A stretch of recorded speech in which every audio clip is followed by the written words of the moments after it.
आइए। अस्सलाम वालेकुम। अल्लाह का लाख लाख शुक्र है कि किसी पाकिस्तानी ने पहली मर्तबा किसी बेवा से बहुत तमीज़ और तहजीब से बात की है। मैं समझा नहीं। देखिए, अगर किसी पाकिस्तानी को ये पता चल जाए ना कि ये खातून बेवा है, तो बस सलाम करने से पहले पूछते हैं, शाम को क्या कर रही हो? आप कैसी बात कर रही हैं? पाकिस्तान मुसलमानों का मुल्क है। हाँ, तो मुसलमानों को 4 शादियों की इजाजत है ना। ये बेचारे पाकिस्तानी शादी तो एक से करते हैं, बाकी 3 को चक्कर देने में लगे रहते हैं और बेवा का तो पीछा ही नहीं छोड़ते। आप बेवा कब हुई? भाई, बेवा ऑटोमेटिक तो नहीं होते। मेरे मियाँ मर गए, मैं बेवा हो गई। हालांकि इसमें ऑटो का बड़ा दखल था। आपके बेवा होने में ऑटो का दखल? वो कैसे? जी देखिए, मेरे मियाँ ना एक दिन गाड़ी के नीचे लेटे हुए गाड़ी ठीक कर रहे थे।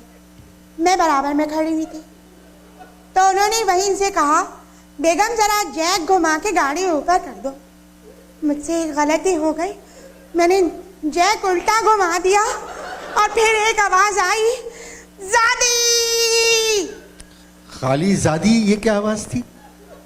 पहला लफ्ज मैं ठीक तरह सुन नहीं सकी थी। यही मरहूम के आखिरी अल्फाज थे।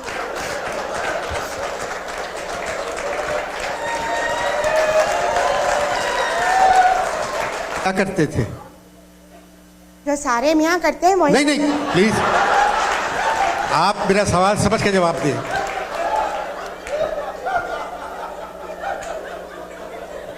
मुलाजिमत क्या करते थे?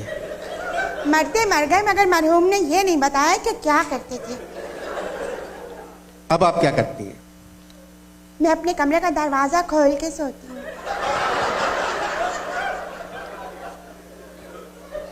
क्यों? देखिए, मरहूम जब तक जिंदा थे ना, कभी दरवाजा खोल के नहीं सोए, कि उनकी वालदा माजदा जो थी वो नाबीना थी और बगैर किसी काम के हमारे कमरे में आ जाती थी, पलंग से लग के बैठती थी और हर थोड़ी देर के बाद पूछती थी, बेटे क्या कर रहे हो, बताना जरा।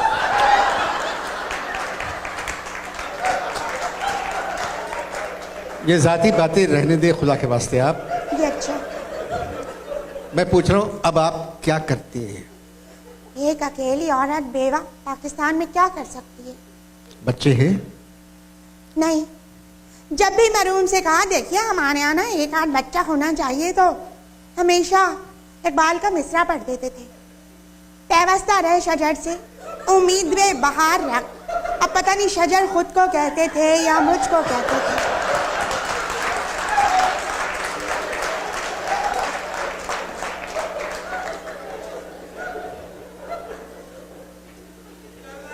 घर का खर्चा कैसे चलता है? वो पड़ोस में एक सिंधी सूबाई वजीर रहते हैं, हमारे मियाँ के दोस्त थे। जब भी मिलते हैं कहते हैं, सुनो, जब तक मैं जिंदा हूं ना, ये समझ लो तुम्हारा मियाँ मरा नहीं है। ये तो बहुत गलत बात है। उनको कहना चाहिए था, जब तक मैं जिंदा हूं तुम्हारा भाई नहीं मरा है। अरे तो मेरा तो कोई भाई नहीं है, वो कैसे कहते हैं ये? अभी परसों मिले थे तो मुझे देख के कहने लगे, जब भी मैं तुझको देखता हूँ मुझको तुझ में सिन नजर आता है। मैंने कहा, साईं आप लोग तो सिन के टुकड़े टुकड़े कर रहे हैं। हाँ। उन्होंने क्या कहा? उन्होंने कहा, देखो बाबा, तुम सिर्फ फिगर हो, पॉलिटिकल फिगर नहीं हो, ऐसी बातें मत किया करो। ये सारी बातें आपकी सास को मालूम है? नहीं है, अम्मा को तो उन्होंने, साईं ने पहले ही इलाज के लिए दादू भिजवा दिया है। दादू में कौन सा डॉक्टर है? साईं ने मना किया था कि डॉक्टर का नाम ना पूछे, क्योंकि उनको भी नहीं मालूम। आपसे मिलकर खुशी हुई। आप अपना कार्ड देंगे?